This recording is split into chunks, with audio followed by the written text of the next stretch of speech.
Carla Abellana isiniwalat ang gagawing modus ng mga politiko sa kanilang tax declaration. Hindi na napigilan ng aktres na si Carla Abellana ang kanyang pagkadismaya at galit matapos niyang maranasan ang umano'y lantaran at sistematikong katiwalian sa proseso ng deklarasyon ng buwis sa ari-arian dito sa Pilipinas, sa pamamagitan ng sunod-sunod na Instagram stories.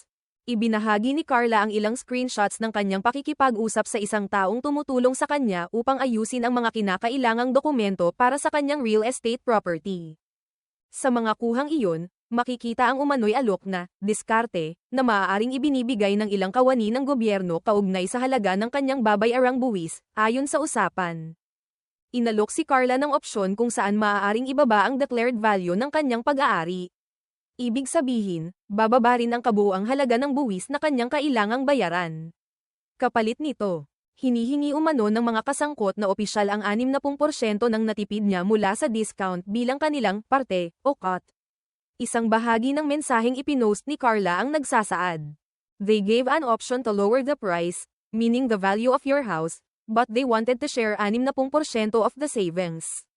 Hindi napigilan ng aktres ang kanyang pagkadismaya at tahasang sinagot ito ng corruption. So in conclusion, kasabay nito, sinamahan niya ang kanyang post ng sarcastic caption, "Welcome to the Philippines, where corruption is top tier." Agad na umani ng atensyon ang mga IG stories ni Carla mula sa kanyang followers at mga netizens. Marami ang nagpahayag ng suporta sa kanyang pagiging matapang sa pagbunyag ng ganitong uri ng sistema sa gobyerno.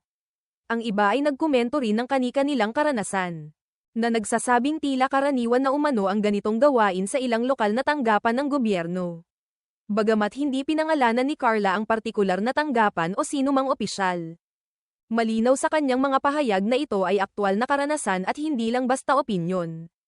Ayon sa ilang netizen, ito ay isang malinaw na halimbawa ng kung paano ginagawang negosyo ang mga legal na proseso sa ating bansa.